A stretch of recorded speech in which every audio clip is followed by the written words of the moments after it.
The divorce papers were signed in a hospital hallway that still smelled of antiseptic and blood. Marilyn Lynn Parker lay unconscious behind double doors, her body stitched together after an emergency C-section that saved 3 premature babies. Machines hummed. Red lights blinked. Somewhere inside, a nurse whispered prayers. Outside, Grant Holloway adjusted his tailored suit, took the pen, and signed his name without hesitation. 10 minutes earlier, Lynn had almost died. Grant didn't ask if his children were breathing on their own. He didn't ask if his wife would wake up. He only asked the lawyer one question: how fast this could be finalized. The answer was simple, immediate, clean, silent, exactly how he liked it. A doctor stepped out, exhaustion carved into her face. "Your wife is critical," she said. "She needs—" "I'm no longer her husband," Grant interrupted, sliding the folder closed. His voice was calm, almost bored. "Update her family." "And, by Nam, there is no family," the doctor replied. Grant paused for half a second, then nodded as if that solved everything. He turned and walked away, leather shoes echoing down the corridor, past framed photos of smiling newborns and hopeful parents. Behind him, 3 infants fought for air in clear plastic incubators. By morning, Lynn would wake up divorced, uninsured, and legally powerless over her own children. Grant, meanwhile, rode down to the underground garage, where his black Mercedes waited with the engine running. He checked his phone. A message from Brielle Knox lit the screen. "Is it done?" He typed back one word. "Yes." As the car pulled into Manhattan traffic, Grant allowed himself a smile. The timing was perfect. No messy custody battles. No fragile wife slowing him down. In 6 weeks, his company would enter its most important funding round. Investors wanted strength, not sentiment. A man who cut ties cleanly. Up in the ICU, a nurse gently placed Lynn's trembling hand against the glass of the incubator. The babies were alive, but barely. Lynn's lips moved as if trying to apologize to them for something she didn't yet understand. What no one in that hallway knew, not the doctors, not the lawyers, not even Grant himself, was that the moment he signed those papers, he triggered a chain of consequences that would dismantle everything he believed he owned. And the woman he had just erased was about to become the most dangerous mistake of his life. Marilyn Lynn Parker woke to the sound of alarms she didn't recognize, and a weight in her body that felt wrong, like something had been taken and not returned. Her throat was dry, her head throbbed. For a moment, she couldn't remember where she was or why she couldn't move her legs. Then the pain rushed back. She tried to sit up, but a sharp ache tore through her abdomen, forcing a gasp from her lips. A nurse hurried to her side, pressing a gentle hand against her shoulder. "Easy," the woman said softly. "You've been through a lot." "My babies," Lynn whispered. Her voice cracked, raw from the breathing tube that had been removed hours earlier. "Where are my babies?" The nurse hesitated. "Not long, but long enough. They're in the NICU," she said. "They're alive, fighting. Very small, but stable for now." Relief flooded Lynn so fast it made her dizzy. Tears slid down the sides of her face and soaked into the pillow. "Can I see them?" The nurse looked away. "There are some things we need to go over first." A man Lynn had never seen stepped into the room, holding a tablet instead of flowers. He wore a hospital badge that didn't list him as medical staff. "Mrs. Parker," he said, then corrected himself without apology. "Miss Parker, Entuenito." The word landed harder than the surgery. "There's been a change to your marital status," he continued, voice flat and professional. "Your divorce was finalized early this morning." Lynn stared at him, certain she had misheard. "That's not possible," she said. "I was unconscious." "Yes," he replied, "but the paperwork was valid." Her heart began to race. Grant wouldn't. He already did. The man tapped the screen and turned it toward her. Grant's signature stared back at her, bold and familiar. Her own name appeared beneath it, printed, authorized, executed. The date, the time, everything precise, everything final. "You're no longer covered under Mr. Holloway's insurance," he went on. "Hospital administration has reassigned your room. Your children's medical decisions are currently under review, pending custody clarification." Lynn's fingers curled into the sheets. "Those are my children. Is never stem." "Legally," he said, "that's being determined." The room began to spin. "Where is he?" she demanded. "I want to see my husband." The man met her eyes for the first time. Mr. Holloway has declined further involvement. After he left, the nurse returned with a wheelchair instead of comfort. Lynn was transferred to a smaller room on a different floor. No windows, no monitors, no warmth. She was given a thin blanket and a clipboard of forms she could barely read through the tears. Hours later, she was wheeled past the NICU. She saw them through the glass, 3 tiny bodies wrapped in wires and plastic, fighting battles she couldn't fight for them. She reached out, but the chair kept moving. That was when Lynn finally understood the truth. She hadn't just been divorced. She had been erased. And as she lay alone that night, clutching the hospital bracelet Grant had paid to remove, a knock sounded softly at her door, one that would change everything she believed about how alone she truly was. Grant Holloway stood in front of the mirror in his Park Avenue penthouse, adjusting the cuffs of his custom shirt as sunlight poured through floor-to-ceiling windows. Manhattan stretched below him, sharp and obedient, exactly how he liked it. Everything was quiet, controlled, clean, just the way he planned. His phone buzzed on the marble counter. A calendar alert. Investor breakfast, 9 a.m. He took a sip of black coffee, scrolling through overnight messages, congratulatory notes, a few cautious inquiries, no resistance, no backlash. The divorce had gone through exactly as his lawyer promised. Efficient. He hadn't slept much, but it didn't matter. He felt lighter than he had in months. No more hospital visits. No more emotional landmines. No more explanations. Lynn had become a liability the moment the pregnancy turned complicated. 3 premature babies were not a blessing in his world. They were a risk, and risk was something Grant Holloway eliminated early. He grabbed his phone and dialed a number he had memorized long before the ink on the divorce papers dried. "It's done," he said when Brielle answered. She laughed softly on the other end, the sound bright and relieved. "I told you it would work out. You just needed to be decisive." "Enfer." Grant smiled. "I always am." Brielle was already waiting for him at the plaza later that night, coordinating a small, strategic appearance. Nothing public yet, just enough to plant the idea, a fresh start, a new image, a woman who fit beside him instead of slowing behind. As he stepped into the elevator, Grant allowed himself a moment of satisfaction. The narrative was his to control now. He was the CEO who made hard choices, the man who didn't let personal weakness interfere with professional growth. No one would ask where Lynn went. By mid-morning, he sat at the head of a glass conference table overlooking Wall Street, fingers wrapped around a Montblanc pen as he spoke to potential investors. He talked numbers, growth, expansion, confidence radiated from him. "This company is entering its strongest phase," Grant said smoothly. "No distractions, no instability." The men across from him nodded, impressed.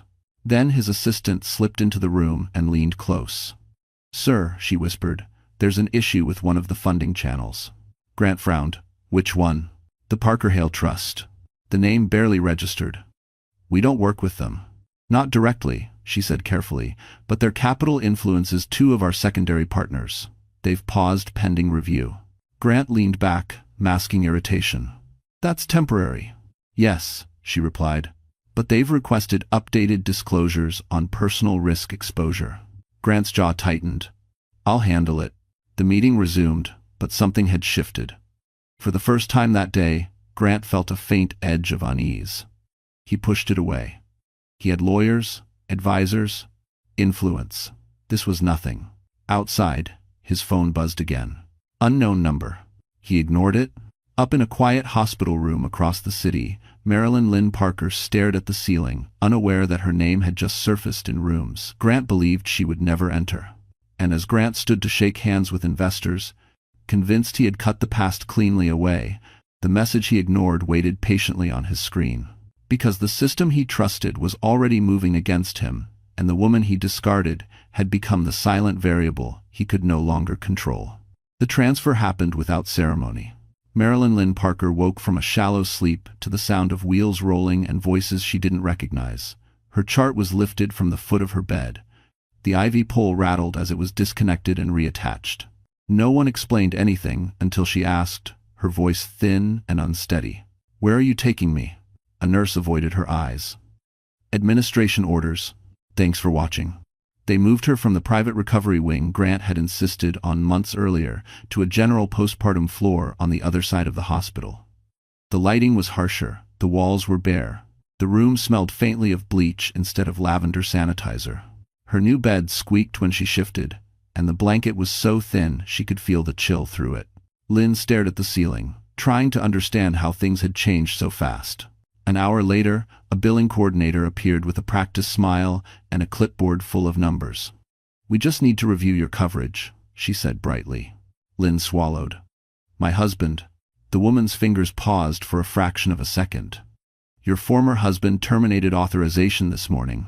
The words settled slowly, like dust after a collapse. "So what does that mean?" Lynn asked. "It means," the coordinator replied, lowering her voice, "that extended NICU care for your children will require alternative arrangements." Lynn's heart slammed against her ribs. "They're premature. They need machines." "Yes," the woman said gently, "which is why we need confirmation of payment responsibility." Payment, responsibility. Words that felt obscene when spoken about 3 infants fighting to breathe. That afternoon, Lynn was wheeled past the NICU again, this time intentionally. She begged the orderly to stop. "Just for a moment." He hesitated, then slowed. She pressed her palm against the glass. 3 incubators. 3 lives. One of them twitched weakly, a tiny hand curling around nothing. "I'm here," Lynn whispered, though they couldn't hear her. "I'm not leaving." Behind her, a voice cleared. "Miss Parker," a hospital administrator said, tone clipped. "We need to discuss discharge planning." "Discharge?" Lynn turned, panic rising. "I can't be discharged. I can barely walk." "Medically," the woman replied, "you are stable enough to recover at home." "I don't have a home," Lynn said. The administrator nodded once, as if that had already been noted. "You'll need to arrange temporary accommodation." The cruelty wasn't loud. It didn't shout or threaten.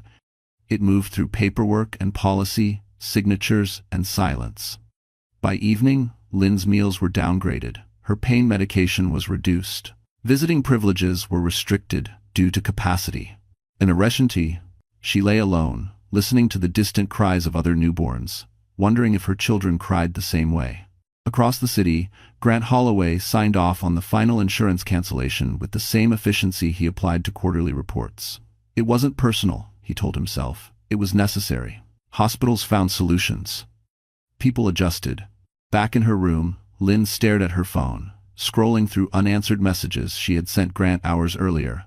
None delivered, all blocked.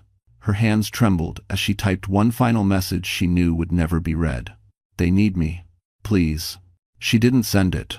Instead, she curled onto her side, protecting a body that had already given everything it had, and let the truth settle fully for the first time. Grant hadn't just left. He was actively making sure she couldn't survive without him. And as the lights dimmed and Lynn closed her eyes, unaware eyes were already watching this injustice closely. A single decision was made somewhere else in the hospital, one that would quietly undo Grant's careful cruelty. The decision was made in a quiet office at the end of the ICU corridor, far from the administrators and their clipboards. Dr. Naomi Reed stood with her arms crossed, staring at the medical chart glowing on her computer screen. 3 patient IDs. 3 premature infants. All born under extreme conditions. All requiring advanced respiratory support. All suddenly flagged for financial review. She had seen this before. Not often, but enough to recognize it when it happened. Power stepping in where compassion should have been. Naomi removed her glasses and rubbed the bridge of her nose. She had been a neonatologist for over 20 years. She had watched babies survive impossible odds and watched others slip away because someone higher up decided their lives were too expensive. The system never called it cruelty. It called it policy. A junior nurse knocked lightly on the open door. "Dr. Reed, administration wants confirmation on the Parker triplets." Naomi looked up. "Confirmation of what?" "That we're prepared to downgrade intervention if coverage lapses," the nurse said quietly, shame flickering across her face. Naomi's jaw tightened. "Absolutely not." She stood and walked briskly toward the NICU, heels echoing with purpose. The room was dim, filled with the steady rhythm of machines doing the work. Lungs were too small to manage alone. She stopped at the first incubator, watching the baby's chest rise and fall with mechanical assistance. "They're stable," Naomi said aloud, more to herself than anyone else. Fragile, but stable. She pulled up the mother's file. Marilyn Parker. 31. Emergency C-section. Severe blood loss. No next of kin listed. Divorced hours after surgery. Naomi's eyes narrowed. She walked back to her office and opened a secure file folder she hadn't touched in years. Inside were copies of incident reports, sworn statements, and legal guidance she had saved after a similar case nearly destroyed a young mother's life a decade earlier. She picked up her phone and dialed a number from memory. Ethan Cole. A man answered after 2 rings. "It's Naomi Reed," she said. "I need legal counsel, not for the hospital, for a patient." There was a pause. "That's a rare call," Ethan replied. "What's happening?" Naomi explained everything. The divorce, the insurance termination, the attempt to pressure medical decisions based on money. When she finished, the line was silent for a long moment. "Do you know who Marilyn Parker is?" Ethan finally asked. "No," Naomi said honestly. "Just that she's being crushed." Ethan exhaled slowly. "Then listen carefully. Do not let them move those babies. Document everything, every conversation, every request, every signature." Naomi's pulse quickened. "Why?" "Because," he said, voice grave, "this isn't just a custody dispute. This name is connected to a trust that hasn't surfaced in over a decade." Naomi closed her eyes briefly. She had trusted her instinct, and it hadn't failed her. She returned to the NICU and spoke to her team with calm authority. "No changes to treatment plans without my approval. If anyone pressures you, send them to me." That evening, Naomi visited Lynn's room herself. Lynn looked small in the hospital bed, eyes hollow with exhaustion and fear. "I'm Dr. Reed," Naomi said gently. "I oversee the NICU." Lynn struggled to sit up. "Are my babies?" "They're alive," Naomi said firmly, "and they will stay that way." Tears spilled down Lynn's cheeks. "They're trying to take them from me." Naomi took her hand. Not without a fight. As Naomi left the room, she sent one final email marked confidential, attaching every documented irregularity. Somewhere across the city, a legal mechanism long dormant began to stir. And for the first time since Grant Holloway signed those papers, the balance quietly shifted. The knock came just after midnight, soft but deliberate, the kind that didn't belong to a nurse making rounds. Marilyn Lynn Parker stirred from a restless half-sleep, her body aching in places she hadn't known could hurt. For a moment, she wondered if she had imagined it. Then the knock came again. "Yes," she whispered. The door opened slowly. A man in his early 40s stepped inside, tall, neatly dressed, his coat folded over one arm as if he had come straight from somewhere important. He didn't look like hospital staff. He looked like someone who lived in conference rooms and courtrooms. "My name is Ethan Cole," he said quietly. "I'm here because Dr. Naomi Reed asked me to come." Lynn pushed herself up on the pillow, panic flaring. "Is something wrong with my babies?" "No," Ethan said quickly. "They're stable. This isn't about their condition. It's about your name." She frowned. "You already know my name." "Yes," he replied, pulling a chair closer to the bed. "But I don't think you know what it means." Lynn let out a bitter laugh. "It means I trusted the wrong man." End quote. Ethan didn't smile. "It means Parker." The word hung in the air, unfamiliar and heavy. "My mother's maiden name," Lynn said slowly. "Why?" Ethan opened his briefcase and removed a single sealed envelope, thick and yellowed with age. "Because your grandmother, Eleanor Parker Hale, built one of the most private investment trusts on the East Coast, and you are listed as her sole surviving beneficiary." Lynn stared at him. Certain exhaustion had finally pushed her into hallucination. "That's not possible," she said. "My grandmother died years ago. If there was money, someone would have told me." "They tried," Ethan said gently, "but the trust was locked in litigation. Family disputes, challenges. It's been frozen for 12 years. Lynn's chest tightened. "So why now?" "Because of a clause," Ethan replied. "One that activates only after the birth of legitimate heirs. Multiple heirs, to be exact." Her breath caught. "My children?" "Yes." The room felt suddenly too small. "So, what does that mean?" Lynn asked. "That I have access to it now?" Ethan shook his head. "Not immediately. There's a mandatory review period, 90 days.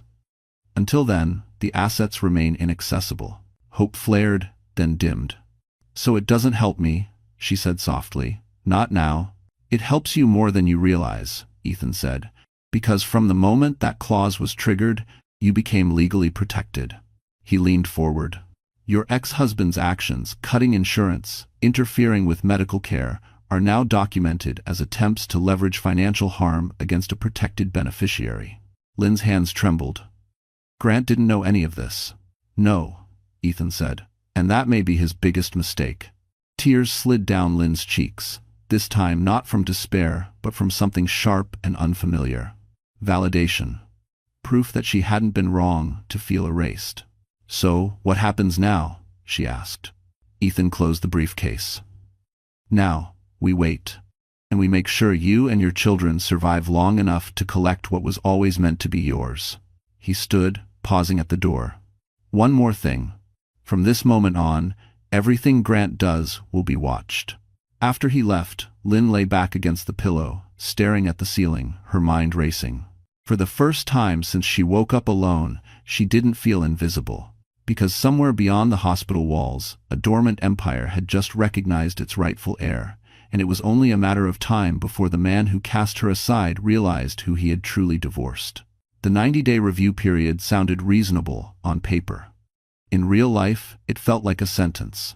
Marilyn Lynn Parker was discharged 2 days later with a prescription she couldn't afford to refill and instructions that assumed she had a home, support, and rest waiting for her.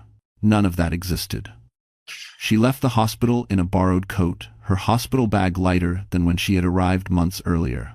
No babies in her arms, just paperwork and pain. At the curb, she hesitated before opening her phone. She had $47 left in her account, enough for one ride. She chose an Uber instead of a taxi because it was cheaper, not because she knew where she was going. Where to? The driver asked. Lynn swallowed. Anywhere with a long-term stay discount. To Tesco. The driver nodded without judgment and pulled into traffic.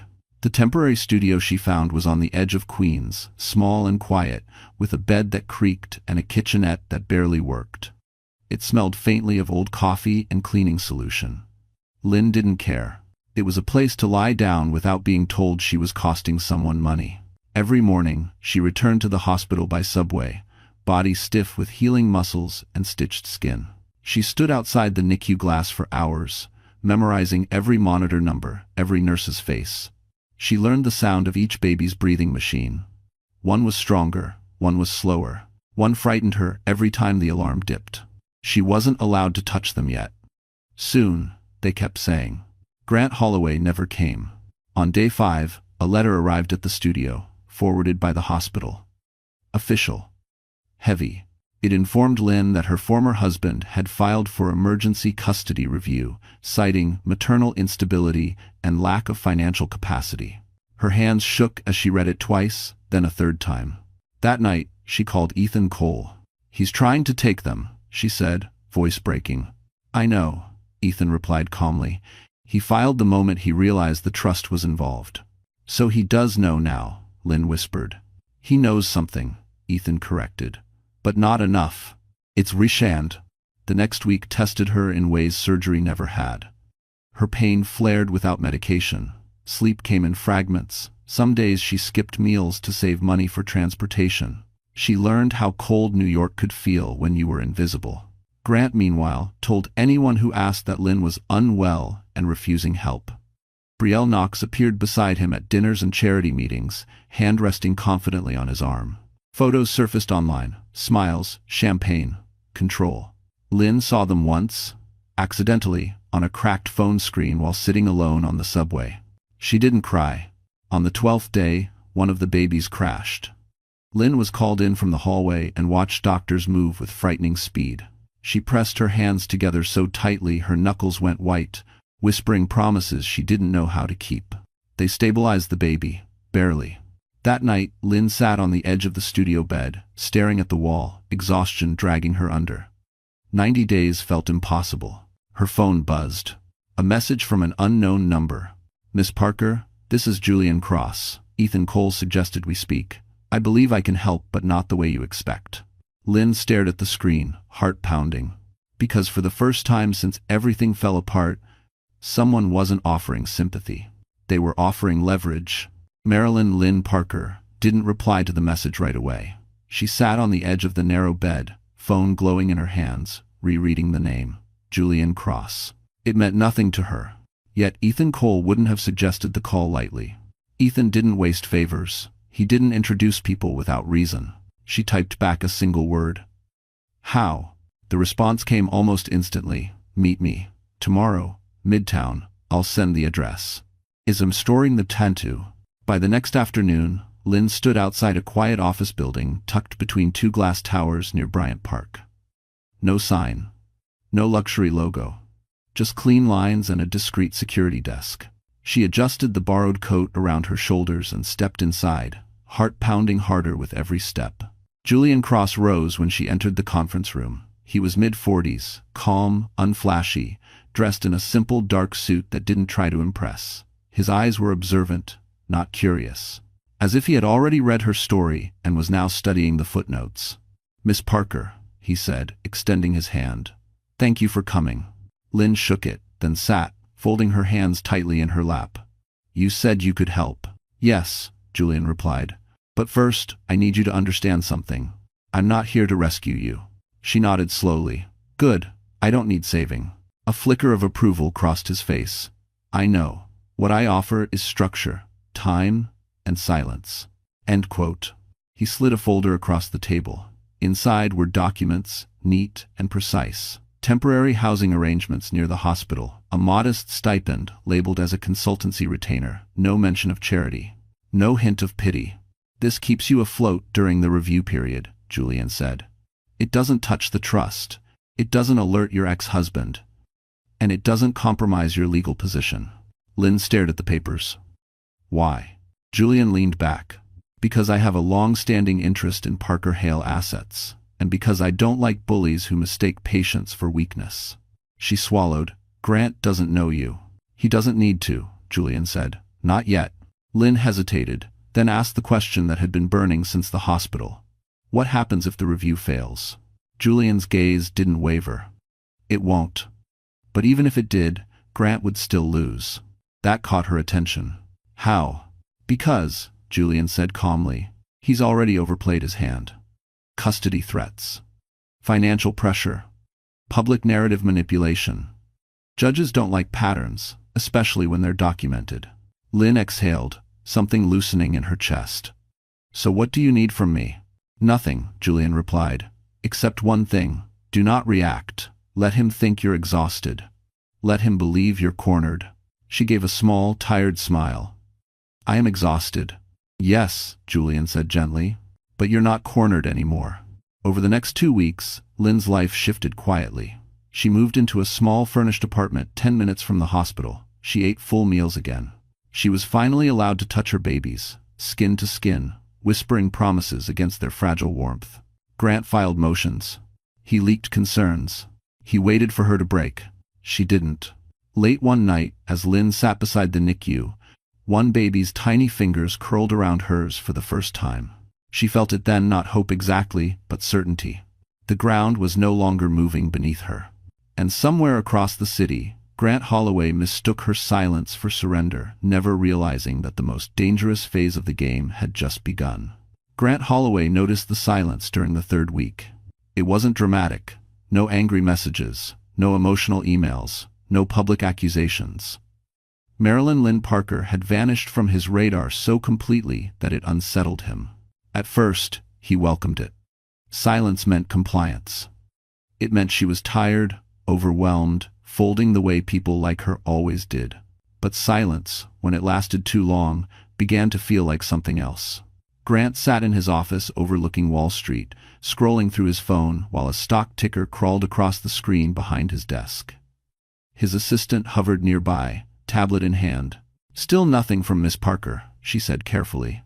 Grant scoffed. "Of course not. She's busy trying to survive." Yet he found himself checking anyway.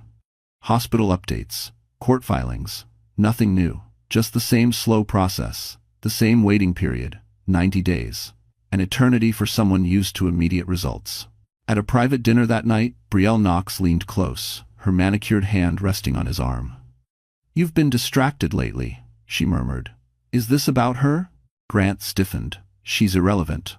Brielle smiled, unconvinced. Then why is her name still coming up in funding discussions? That caught him. What do you mean? I overheard someone at the gala, Brielle said casually. They mentioned Parker Hale again, quietly, like it was a sleeping giant. Grant's jaw tightened. It's nothing. But when he returned home, he poured himself a drink he didn't need and stared out at the city lights, unease crawling under his skin. He made a call to his legal team the next morning. I want an update on Parker, he said. Everything. The report came back thin, too thin. No breakdowns, no emergency motions, no financial desperation filings, nothing that matched the picture he'd painted of her collapse. Meanwhile, Lynn's days followed a steady rhythm Grant never imagined. She spent mornings in the NICU, afternoons resting, evenings reading court documents Ethan sent her on a borrowed tablet, not reacting. Not explaining, learning. Julian Cross checked in only when necessary. Short calls, precise updates. Let him talk, he told her once. Every word he says without you responding becomes evidence. And Grant did talk. He filed a revised custody motion, more aggressive this time, citing emotional unavailability and unstable living arrangements. He leaked concerns to a friendly journalist, careful not to name her directly. He wanted pressure, he wanted movement. What he got was nothing. No rebuttal. No interview. No breakdown. At the end of week 4, one of his secondary investors delayed a meeting, then another. Then a third requested clarification on personal litigation exposure. Grant snapped at his assistant, blamed timing, blamed the market. But late one evening, alone in his office, he pulled up a private memo he wasn't meant to see yet. It referenced a pending capital shift tied to legacy trust activation. His fingers froze over the keyboard. Parker Hale. Across the city, Lynn held her smallest baby against her chest, feeling the fragile rise and fall of life she had nearly lost.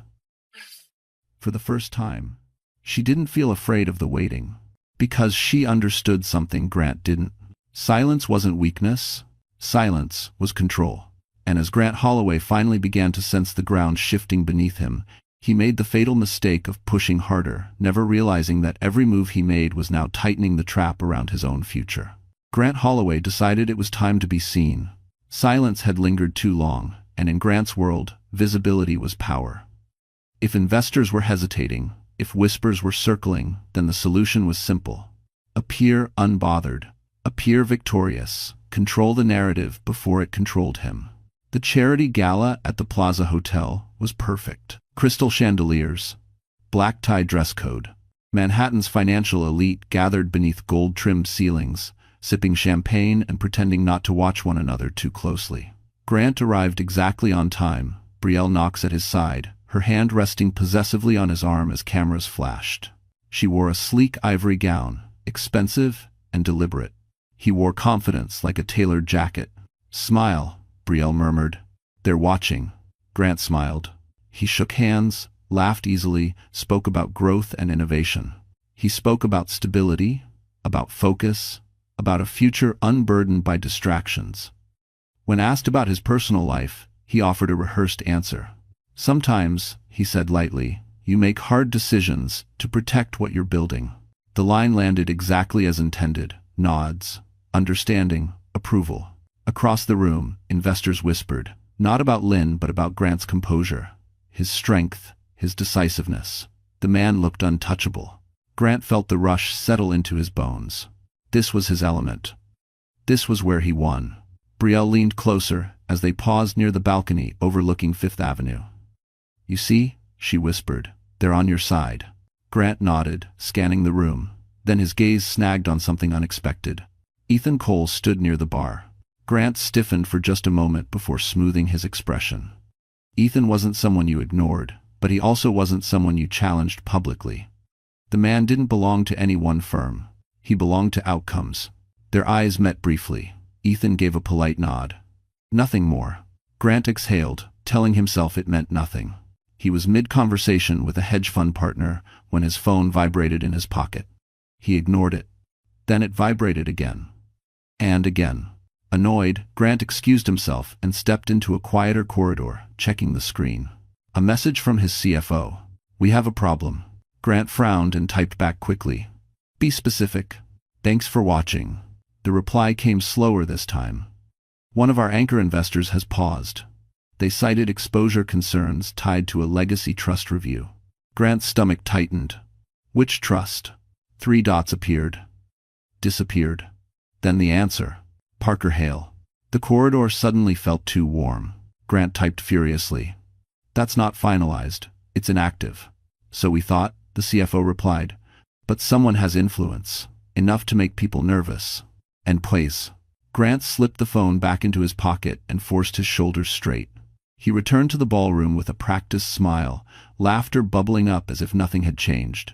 But the music sounded sharper now. The room felt smaller. Across the city, Marilyn Lynn Parker sat beside 3 bassinets in the NICU, her fingers resting lightly against the glass. She didn't know about the gala. She didn't need to.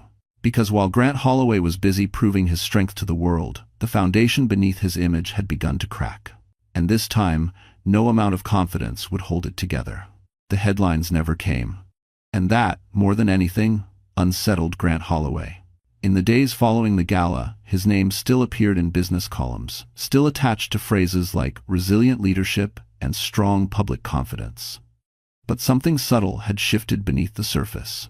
Invitations slowed. Calls were returned later than usual. Meetings that once locked in weeks ahead were suddenly under review. And Marilyn Lynn Parker remained invisible.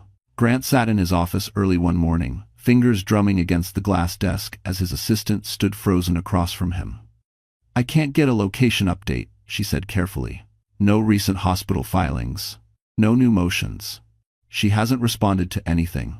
Grant's lips tightened. She's hiding. Is mentor. Or, the assistant said hesitantly, she doesn't need to respond. Grant shot her a sharp look. She lowered her eyes. Across Manhattan, speculation bloomed quietly. Not in tabloids, in boardrooms, in closed-door conversations between people who knew how power really moved. The Parker Hale Trust was being mentioned again, not loudly, but often enough to register. Who was controlling it? Why now? Why her? Ethan Cole's name appeared on a few discreet calendars. Julian Cross canceled 2 appearances without explanation. A senior partner at a private equity firm quietly sold off a minor stake connected to Grant's expansion plan. None of it was catastrophic. Yet, Grant tried to regain control, the only way he knew how, by escalating pressure. His legal team filed a request for a formal psychiatric evaluation of Lynn, citing postpartum trauma and emotional withdrawal. The language was polished, strategic, cruel in its restraint. He expected a reaction. He got silence. The court acknowledged receipt. Nothing more. That night, Grant poured himself a drink and stood alone in his penthouse, watching the city pulse below. Brielle was late. Again, he didn't care. His thoughts were fixed on one thing. She should be breaking by now. Meanwhile, Lynn's days unfolded quietly, deliberately. The babies were gaining weight, slowly, but enough to bring cautious smiles from nurses. She learned how to hold them without fear, how to read their breathing, how to sit still through hours of beeping machines. Julian Cross visited once, briefly. No flowers, no speeches. You're doing well, he said simply. I'm surviving, Lynn replied. That's enough for now. She didn't ask about Grant. She didn't need to. Ethan kept her informed with clipped updates. He's getting impatient, he told her over the phone. That's good. Why? Lynn asked. Because impatience leads to mistakes. One afternoon, as Lynn rocked her smallest child, a nurse mentioned something in passing. There was a call from a journalist earlier, she said, asking if you were still here. Lynn's hands stilled. What did you say? That we don't comment on patient status. Lynn nodded, heart steady.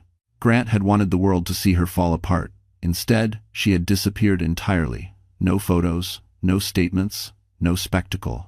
And in a city where power depended on visibility, her absence had begun to speak louder than any accusation. Because when a woman vanishes without collapsing, people start to wonder, what does she know?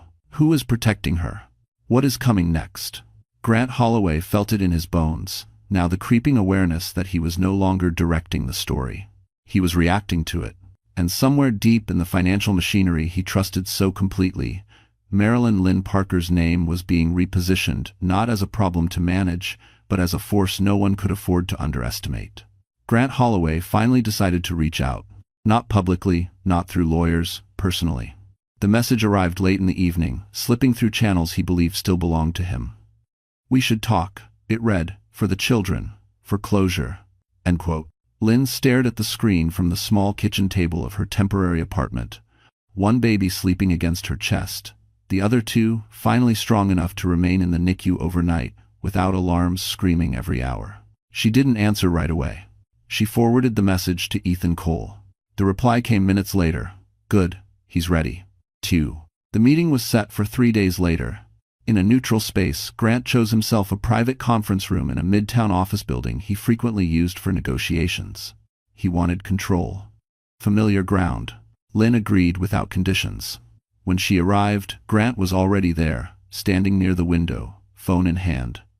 He turned as she entered, his expression carefully calibrated. Concern. Regret. Authority softened just enough to appear human. "Lynn," he said quietly, "you look tired." "I'm stirred." She didn't respond to the comment. She sat across from him, hands folded, posture composed but subdued, exactly as Julian had advised. Grant exhaled, as if the sight of her had confirmed something he'd already decided. "This doesn't have to be a war," he began. "We can fix this before it damages the kids." "The kids are in the hospital," Lynn said calmly. "They don't know there's a war." Grant nodded, as if conceding a point. "That's why we need stability. Courts don't like uncertainty. Neither do investors." There it was, the truth slipping through the cracks. "I've spoken to my attorneys," he continued.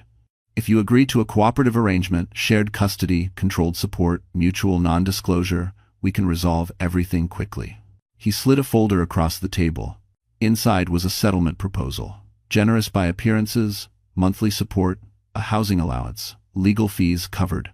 In exchange, Lynn would waive claims to future assets, public statements, and any associated third-party interests. Grant watched her carefully as she read. Her hands didn't shake, her face didn't change. "This is more than I expected," she said softly. Grant relaxed, just a little. "I want to be fair." She looked up at him. "Why now?" "Because dragging this out helps no one," he replied smoothly, "and because I know you're struggling." The lie was clean, practiced. Lynn lowered her eyes. "I don't want to fight," she said. "I'm so tired." Grant reached across the table, placing his hand near hers, without touching. "Then don't. Sign this. Let me handle the rest." A pause stretched between them. Then Lynn nodded. "I'll sign," she said. Grant masked his relief quickly, but it was there. He pushed a pen toward her, Mont Blanc, heavy and expensive. What he didn't notice was the second document beneath the settlement, nearly identical in appearance, quietly included in the stack. An addendum, perfectly legal, triggered only if activated by a protected trust review. Ethan Cole had drafted it himself. Lynn signed where Grant indicated. Once. Twice. Initialed the margins.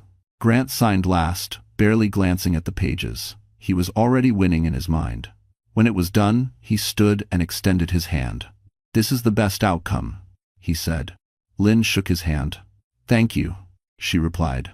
As she walked out, Grant smiled to himself, certain he had finally closed the chapter. He didn't know that by signing that agreement, he had unknowingly acknowledged the trust he was trying to outrun and surrendered the leverage he didn't realize was keeping him afloat. Because the paper he'd just signed wasn't a peace offering. It was consent. And the trap was now fully set. The first call came at 6:42 a.m. Grant Holloway was halfway through his morning workout, the Manhattan skyline still washed in pale gray light, when his phone buzzed against the marble counter. He frowned at the caller ID, his CFO. Calling before markets opened was never a good sign. "What is it?" Grant asked, already irritated. "We've got a problem," the CFO said, voice tight. 3 partners froze capital movement overnight. Grant grabbed a towel. "Temporary?" "No, indefinite." They cited clause alignment issues. Grant's jaw clenched. "Which clauses?" There was a pause on the line. "Too long."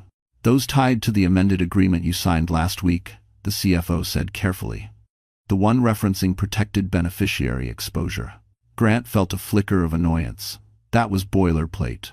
"That's what we thought," the CFO replied. "But legal disagrees." Grant ended the call without responding. By 9 o'clock, his inbox was full.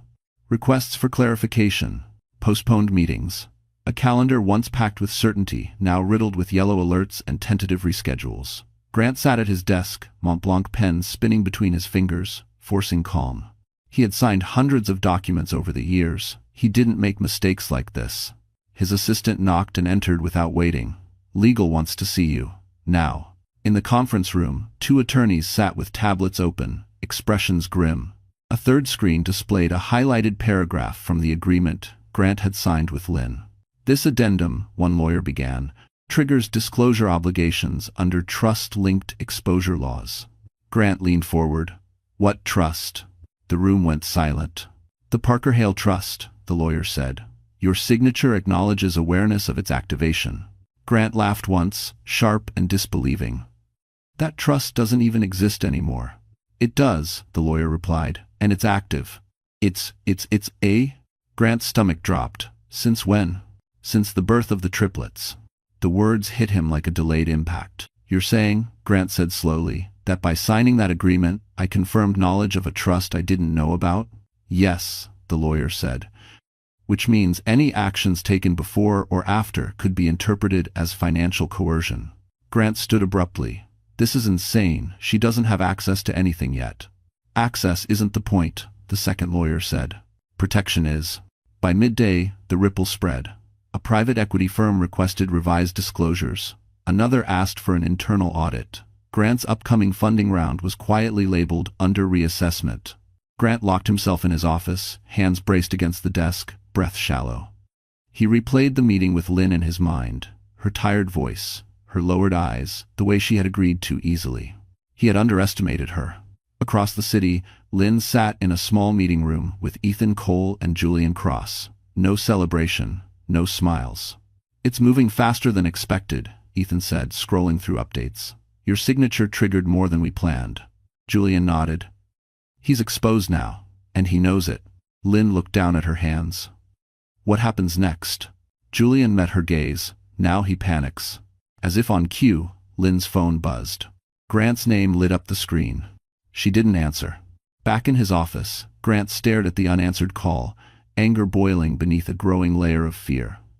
For the first time since he'd signed those divorce papers, he understood the truth. Marilyn Lynn Parker hadn't been waiting for mercy. She had been waiting for him to sign his own confession. And as the market began to quietly turn its back on Grant Holloway, the empire he'd built on control started to crack, piece by piece, signature by signature. The boardroom on the 42nd floor overlooked Wall Street like a glass throne. Grant Holloway had sat at that table dozens of times, always at the center, always in control. Today, he stood at the window instead, hands clasped behind his back, watching traffic crawl below as if the city itself had slowed to mock him. The emergency meeting had been called by his own board. That alone told him how serious things had become. When he turned, the seats were filling quickly. Advisors? Legal counsel. Two investors who had never attended internal meetings before. No one met his eyes for long. The air felt heavier than usual, dense with questions no one wanted to ask out loud. Then the door opened again. Grant expected another lawyer. Instead, Marilyn Lynn Parker walked in. The room stilled. She wasn't wearing a power suit or anything dramatic, just a tailored navy dress, simple, understated. Her hair was pulled back neatly, her posture was straight, calm, unhurried. She didn't look fragile. She didn't look defeated. She looked prepared. Grant's breath caught before he could stop it. "What is she doing here?" he snapped. Julian Cross stepped in behind her, closing the door. "She's here, at my invitation," he said evenly. "And with the board's consent." Murmurs rippled around the table. Lynn met Grant's eyes for the first time in weeks. There was no anger in her expression, no triumph, only clarity. That unsettled him more than rage ever could. She took a seat near the end of the table, folding her hands the same way she had during their last meeting. Familiar, disarming. "Let's begin," the board chair said carefully. "Mr. Holloway, we've been made aware of developments regarding your personal litigation exposure and its potential impact on company valuation." Grant opened his mouth to respond, but Lynn spoke first. "I won't take much of your time," she said, voice steady, carrying easily through the room. I'm not here to discuss our marriage. I'm here to clarify risk. Several heads turned toward her. The Parker Hale Trust has completed its preliminary activation review, Lynn continued. While assets remain restricted, beneficiary protections are fully enforceable. Any entity financially entangled with actions deemed coercive or retaliatory is subject to secondary review. Grant felt the blood drain from his face. That's not, he started. Julian cut in. It is, and documentation has already been submitted. A screen lit up at the far end of the room. Dates, filings, correspondence. Grant recognized his own signatures, his own motions, now reframed in a context he had never considered. This doesn't mean collapse, Lynn said calmly. It means accountability. The board chair cleared his throat. Miss Parker, are you seeking damages? Lynn shook her head. No. Grant looked at her sharply. I'm seeking distance, she continued, between my children and a pattern of behavior that puts image above life. Silence settled over the room. The board exchanged glances. Decisions were being made without words. Grant's voice came out hoarse. You planned this. Lynn met his gaze one last time. No, Grant, I survived it. She stood, nodding politely to the board. That's all. As she left the room, Julian followed. Behind them, the door closed softly. Grant remained standing, alone at the head of the table, surrounded by people who no longer looked to him for answers. Because in one quiet appearance, Marilyn Lynn Parker had done what he never believed possible. She hadn't begged. She hadn't accused. She had simply stepped back into his world and exposed it. The fallout didn't arrive with sirens or headlines. It came quietly, the way real power shifts always did.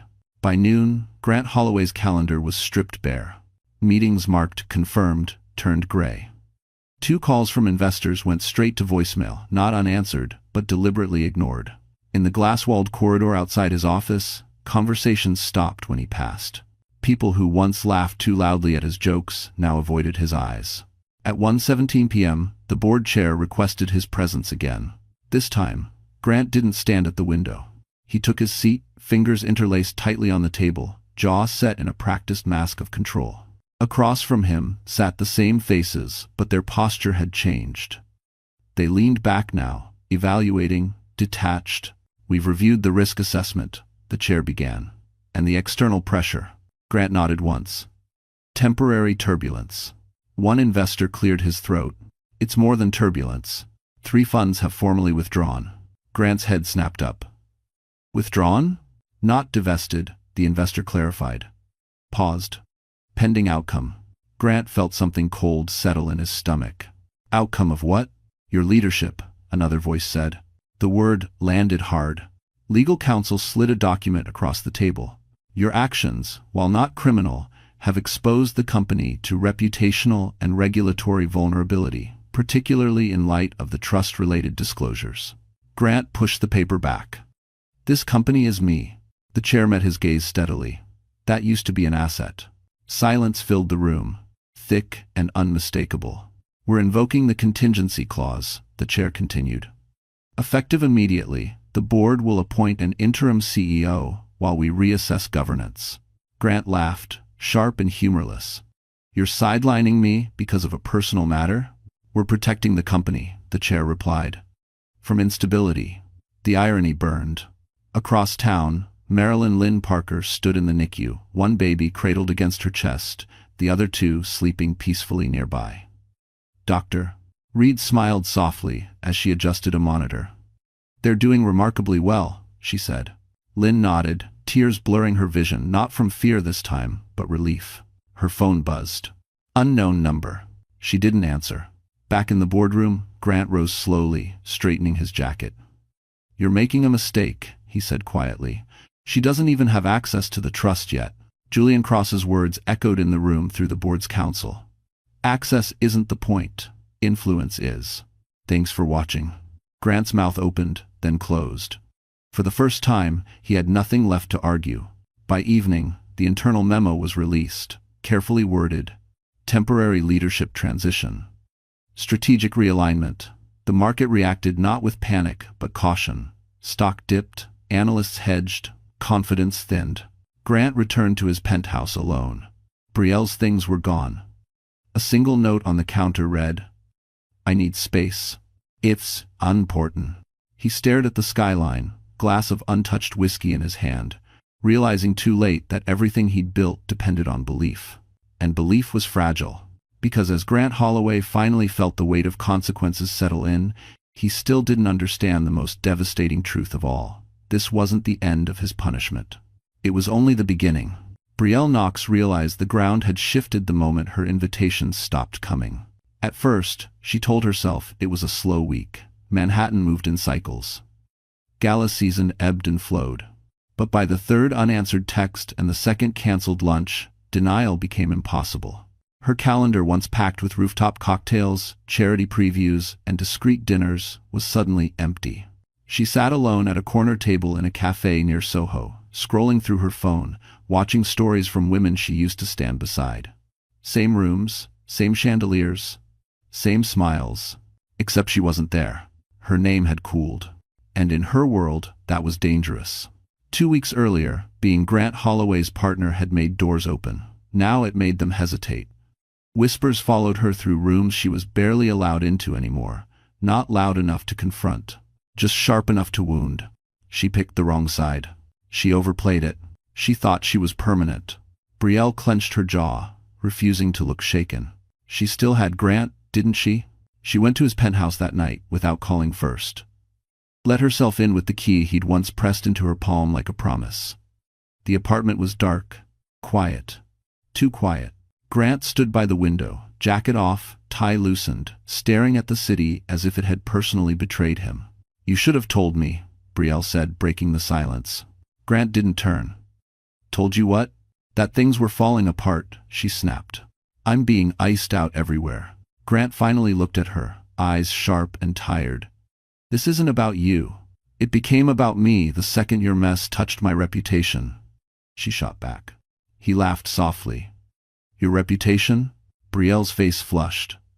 "I stood by you." "No," Grant said coldly. "You stood beside power, and now you're realizing it wasn't yours." The words sliced deeper than she expected. The next morning, Brielle's agency called her in. The meeting lasted 12 minutes. They cited conflict risk and image instability. Her contract wasn't terminated, but it wasn't renewed either. A polite way of being erased. By afternoon, her phone rang again. Another client distancing themselves. Another opportunity put on hold. Meanwhile, Marilyn Lynn Parker's name surfaced in conversations Brielle was no longer part of, not as gossip but as gravity. People spoke carefully now, respectfully, as if correcting a mistake too late. Brielle tried one last move. She reached out to a reporter she knew well, offering insight into Grant's divorce. A subtle nudge, a chance to redirect blame. The article never ran. Instead, a quiet warning came back through a mutual contact. "No one wants to touch that story. Not her, not now." That night, Brielle packed her things from Grant's penthouse. No confrontation, no tears. Just efficiency. She left the key on the counter, beside the same untouched whiskey glass Grant had been staring at for days. Across the city, Lynn sat in a softly lit apartment Julian had arranged, rocking one of her babies to sleep while the others rested nearby. She didn't know Brielle's name anymore. She didn't need to. Because the woman who had believed she was replacing a wife had just learned a brutal truth. You don't win by standing beside a man who burns bridges. You fall with him. And as Brielle Knox disappeared from the rooms she once craved, the consequences of Grant Holloway's choices continued to spread, reaching everyone who had mistaken proximity to power for protection. Grant Holloway stood outside the hospital for nearly 10 minutes before he went in. The building hadn't changed, but everything else had. The revolving doors no longer felt like an entrance he controlled. They felt like a threshold he didn't deserve to cross. He straightened his coat anyway, habit overriding humility, and stepped inside. The receptionist looked up. "Can I help you?" "I'm here to see Marilyn Parker," Grant said, lowering his voice as if that might soften the name. The woman checked the screen. "She's not listed under that surname anymore." Grant swallowed. "Then, Lynn?" Another pause. "Then, room 612. Visiting hours end in 20 minutes. He nodded and walked away before she could see the flicker of relief in his eyes. The hallway was quiet, too quiet. Each step echoed louder than it should have. Grant stopped outside the door, hand hovering, suddenly unsure of what he would say.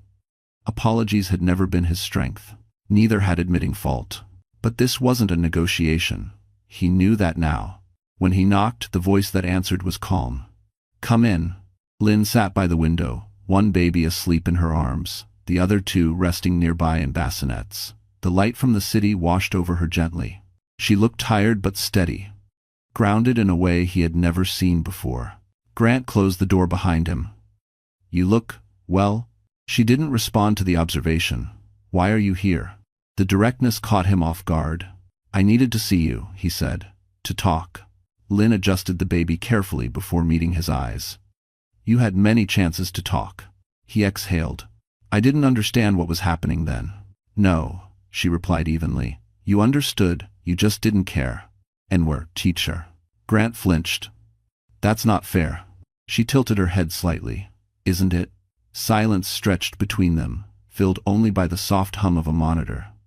Grant's confidence drained in that quiet.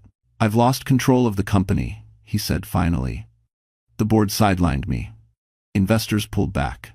Everything is different." Lynn listened without expression. "I never meant for it to go this far," he added. "That's the problem," she said softly. "You never thought it would." "If you could for—" Grant stepped closer, lowering his voice. "We could still fix this, together, for the kids."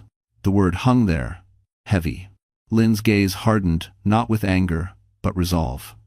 "You don't get to use them now. They're my children," he insisted. "And you walked away from them before they could breathe on their own," she replied. Her voice didn't rise. It didn't need to. Grant's shoulders sagged. "I made mistakes." "Yes," Lynn said, "and mistakes have consequences." And 40. He looked around the room, at the life he had nearly erased. "I don't want to be your enemy." "I don't need an enemy," Lynn said. "I need distance." Grant opened his mouth, then closed it again. There was nothing left to argue, no leverage, no authority, just regret, arriving too late to matter. "I'll respect whatever you decide," he said quietly. She nodded once. "You'll respect the court's decision." Grant turned toward the door, pausing with his hand on the handle. "You were stronger than I thought." Lynn met his gaze one last time. "I didn't become strong. I remembered that I already was."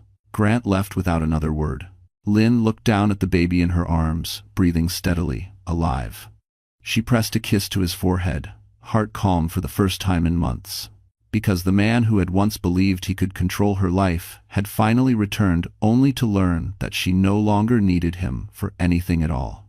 The custody hearing was scheduled for a Tuesday morning, early enough that the courthouse halls still smelled of coffee and floor polish. Marilyn Lynn Parker arrived quietly, dressed simply, no entourage, no display. Julian Cross walked beside her, only as far as the security gate. After that, she went in alone. She didn't need armor anymore. Grant Holloway was already seated when she entered the courtroom.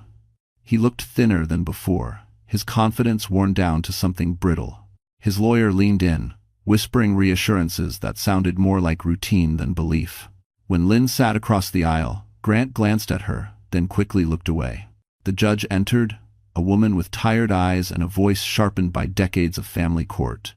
She wasted no time.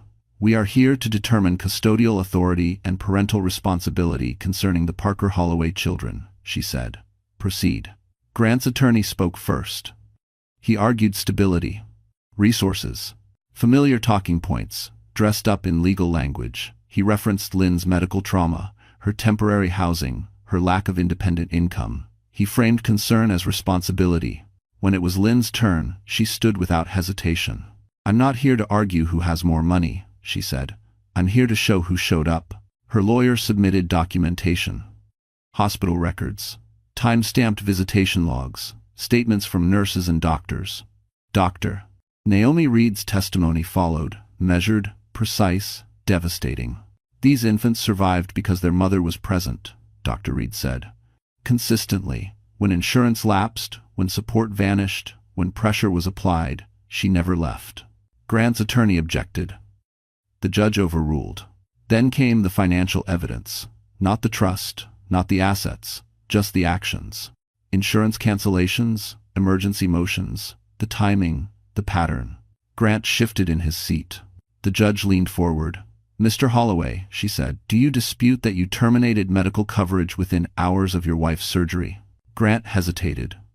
"I acted on legal advice." "And do you dispute," the judge continued, "that these actions coincided with ongoing negotiations affecting your corporate position?" Silence. The ruling came swiftly. "Primary physical and legal custody is awarded to the mother," the judge said. "Supervised visitation only, pending completion of parental accountability counseling." Grant's shoulders slumped. Lynn didn't react. She simply exhaled. Outside the courtroom, Grant stopped her. "This isn't fair," he said quietly. Lynn turned, meeting his eyes without anger. "It's appropriate." "You're cutting me out," he said. "No," she replied. "You stepped away. I just closed the door." She walked past him, sunlight spilling through the tall windows ahead. Julian waited at the steps, reading her expression before she spoke. "It's done," Lynn said. He nodded. "Good." That evening, Lynn returned to the apartment, where 3 cribs waited. She moved slowly from one to the next, touching each tiny hand, grounding herself in the reality she had fought for. Her phone buzzed once. A notification from Ethan. "Custody order filed. Final." Lynn smiled softly. For the first time, nothing was hanging over her. No waiting, no fear, no leverage someone else could pull. Because the law had spoken, and it had chosen her. Grant Holloway lost the last thing he believed he could still control that day, not his company, not his image, but the illusion that power could replace presence. The apartment felt different in the early morning light. Not bigger, not richer, just quieter in a way Lynn had never experienced before. The kind of quiet that didn't signal danger or abandonment, but peace. Sunlight slipped through the curtains and landed softly on 3 cribs lined up against the wall, each occupied by a sleeping miracle she still sometimes couldn't believe was real. Marilyn Lynn Parker stood barefoot on the hardwood floor, a mug of coffee warming her hands. Real coffee this time, not something rushed from a hospital vending machine. She watched her children breathe, slow and steady, and felt a calm settle deep in her chest. 90 days had passed. The Parker Hale Trust review concluded without ceremony. No announcement, no press, just a secure meeting room, a stack of documents, and Ethan Cole's steady voice confirming what had always been true. "The trust is now fully accessible," he told her. "You have complete authority." Lynn had nodded, absorbing the words without celebration. Money had stopped feeling abstract the moment she lost everything. What mattered now was what it could protect. She didn't buy a mansion. She didn't change her name. She did something quieter. She paid off the medical bills in full. Every nurse, every doctor, every night that had kept her children alive. She established a private medical fund for premature infants at the same hospital. Anonymous, no plaques, no announcements. And then she went home. Julian Cross visited one afternoon, not with documents, but with groceries tucked under one arm like an ordinary man. He set them down, rolled up his sleeves, and helped her assemble 3 impossibly small bottles while she laughed softly at the chaos. "You don't have to do this," she told him. "I know," Julian replied. "That's why I want to." They moved carefully around each other at first. Respect before romance, trust before promises. Julian never asked for gratitude, never pushed. He showed up, over and over. That mattered more than words. One evening, weeks later, they sat on the balcony after the babies finally slept, Manhattan glowing in the distance. Julian turned to her, expression thoughtful. "I don't want to be another man who steps into your life because you survived something," he said. "I want to be someone who stays because you chose me." Lynn felt tears rise, unexpected and warm. "I'm not looking to be saved," she said. "I know," Julian smiled. "I'm asking to walk beside you." End quote. 2 Across the city, Grant Holloway watched a very different skyline from a much smaller office. Interim leadership had become permanent. His name was no longer synonymous with certainty, just caution. He saw photos online, sometimes never Lynn's face, just glimpses of her life moving forward without him. He didn't reach out again. Lynn didn't think about him much anymore.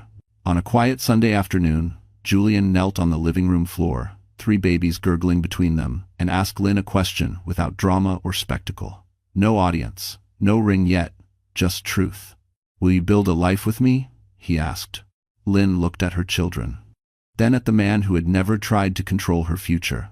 Yes, she said simply, because in the end, she wasn't rewarded with revenge. She was rewarded with choice, safety, love, and a future that belonged entirely to her. And as Lynn Parker closed the door on the life that once broke her, she stepped fully into the one she had earned, strong, whole, and finally free. The wedding was small by Manhattan standards, but perfect by Lynn's. No press, no photographers hiding behind hedges, just a quiet garden overlooking the Hudson, late afternoon sunlight filtering through tall trees as if the world itself had decided to soften for one day. White chairs, simple flowers, 3 bassinets placed carefully in the front row, guarded by people who had earned the right to be there. Marilyn Lynn Parker walked down the aisle slowly, not because she was nervous, but because she wanted to remember every step. The air smelled like fresh grass and spring water. Julian Cross waited for her, calm and steady, not performing confidence, not proving anything to anyone. When he took her hands, there was no speech about fate or destiny, just truth. "We choose each other," Julian said quietly, voice carrying without effort. "Every day. Especially on the hard ones." Lynn nodded, eyes bright but steady. "That's all I ever wanted." They were married before the sun dipped behind the river. Later, as guests lingered with soft laughter and clinking glasses, Lynn stepped away for a moment, standing at the edge of the garden. She watched her children sleep, their chests rising and falling in the peaceful rhythm she once feared she would never see. Julian joined her, slipping his hand into hers without a word. Across the city, in a very different room, Grant Holloway watched the same sunset from behind a glass desk that no longer bore his name. The office was quiet, stripped of assistance and deference. His phone buzzed once with a news alert about a leadership award given to someone else. He didn't read it. Grant had tried to rebuild, new ventures, smaller deals. Nothing ever reached the heights he once controlled. Not because he lacked intelligence, but because trust, once broken publicly, never returned fully. He thought of Lynn sometimes. Not with anger anymore, with something heavier. Regret. He had believed power protected him from consequence. That belief had cost him everything that mattered. Back at the garden, Lynn raised a glass, not in triumph, but gratitude. "To second chances," she said softly, "and to the people who show up when it counts." There was no mention of Grant, no victory speech. He had already been handled by time, law, and his own choices. As evening settled, Lynn carried one baby, while Julian lifted another, the third cradled carefully by a close friend. The family moved together, imperfect and real, into the life waiting for them beyond that day. Later that night, when the garden was empty and the city lights shimmered in the distance, Lynn stood by the window of her new home, wedding ring warm on her finger. She thought back to the hospital hallway where everything had been taken from her without consent. She smiled, not because she had won, but because she had survived, rebuilt, and chosen joy on her own terms. Grant Holloway would spend the rest of his life explaining what happened. Lynn Parker would spend hers living well. And that was the difference. Because in the end, the greatest justice wasn't the fall of the man who betrayed her. It was the full, peaceful life she built after him. Surrounded by love, dignity, and everything he once believed she didn't deserve. So, the story has come to an end. And if you're still here with us right now, truly still here, then something in this journey touched your heart in a quiet but real way. Maybe it reminded you of a moment when life felt unfair. Maybe it mirrored a time you were abandoned, underestimated, or forced to start over with nothing but your own strength. Stories like this matter because they reflect a simple truth we often forget. We don't control what happens to us, but we always control how we respond. The Stoic philosopher Epictetus said, "It's not what happens to you, but how you react to it that matters." Lynn didn't win because she destroyed someone else. She won because she chose dignity over bitterness, patience over chaos, and presence over power.